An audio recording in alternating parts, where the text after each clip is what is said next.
आपने गढ़वाल की वीरांगना तीलू रौतेली के बारे में तो सुना ही होगा। आज तीलू रौतेली के बारे में हम आपको जो बताएंगे वो सुन आपका सीना गर्व से चौड़ा हो जाएगा। कैसे एक 15 साल की लड़की जिसके हाथ में तलवार है, आंखों में अंगारे और दिल में अपने परिवार की शहादत का बदला लेने की ज्वाला, वो पहाड़ की बेटी जो दुश्मनों की सेना को अकेले चीरती चली गई। सिर्फ 7 साल में 7 बड़े युद्ध, 13 गढ़ों पर विजय और मात्र 22 साल की उम्र में वीर। क्या आप जानते हैं उत्तराखंड की इस वीरांगना को जिन्हें गढ़वाल की झांसी की रानी कहा जाता है, तीलू रौतेली। आज की इस वीडियो में हम खोलेंगे उस चिंगारी की पूरी कहानी जो पहाड़ों से निकलकर इतिहास की किताबों में अमर हो गई। तो चलिए 17वीं शताब्दी के गढ़वाल की उस घाटी में चलते हैं जहां एक साधारण परिवार में जन्मी लड़की ने इतिहास रच दिया।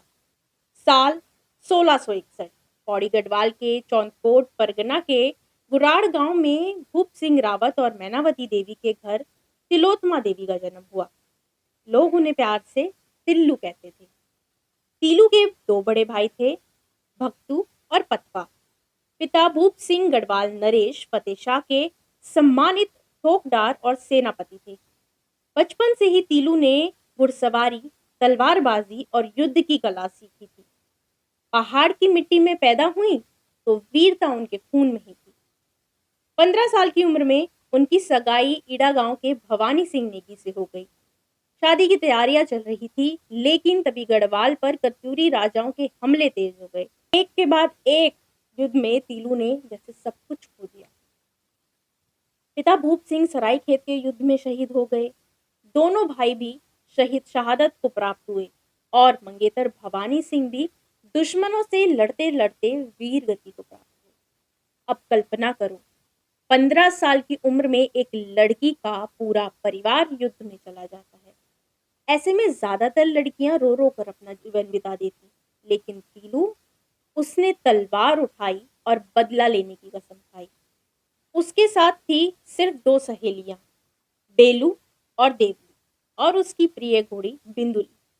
तीलू रौतेली युद्ध के मैदान में कूद पड़ी और अगले 7 सालों तक तीलू रौतेली ने कत्यूरी सेना को लगातार चुनौती दी। वो सिर्फ लड़ती ही नहीं थी, बल्कि पूरी सेना का नेतृत्व भी करती थी और उनके हर युद्धों में शामिल हुआ करती थी। खैरागढ़ का युद्ध, जहां उन्होंने पहली बड़ी जीत हासिल की और कैदियों को मुक्त कराया। सल्ट महादेव, कालिंका खाल, चौखुटिया, सरायखेत, भैरवगढ़, देघाट और कई अन्य दुर्गम इलाके उन्होंने जीते। कहते हैं उन्होंने कुल 13 गढ़ों पर विजय प्राप्त की। दुश्मन उनकी रणनीति से डरते थे। वो पहाड़ों की घाटियों, नदियों और जंगलों का फायदा उठाकर अचानक हमला करती और दुश्मन को भगाती। यहाँ तक उत्तराखंड के लोकगीतों में आज भी उनकी वीरता के किस्से गूंजते हैं। तपवन सरायखेत के युद्ध में उनकी घोड़ी बिंदुली शहीद हुई। भीलन बौन के युद्ध में सहेलियां भी शहीद हो गई, लेकिन फिर भी तीलू नहीं रुकी। उन्होंने गढ़वाल की धरती को कत्यूरों से मुक्त कराया और अपनी मातृभूमि की रक्षा करी। 15 मई 1683 तीलू विजय युद्ध के बाद नयार नदी में स्नान कर रही थी और वहीं अस्त्र शस्त्र किनारे पर रखे हुए थे। तभी दुश्मन का एक सैनिक पीछे से आता है और धोखे से तलवार का घातक प्रहार कर देता है।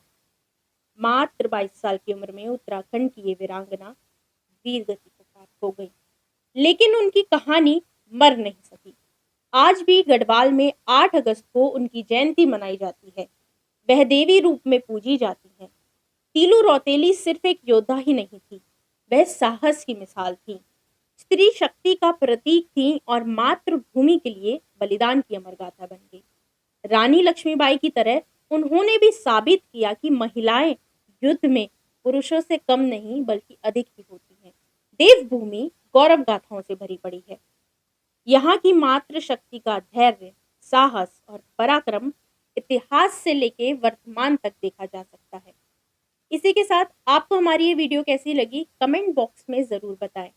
हमारे चैनल को जरूर फॉलो करें और हाँ, बेल आइकन दबाना बिल्कुल ना भूलें ताकि आप तक हमारा हर वीडियो पहुंचे। मैं ज्योति नेलवाल और आप देख रहे थे डाकवान। शुक्रिया।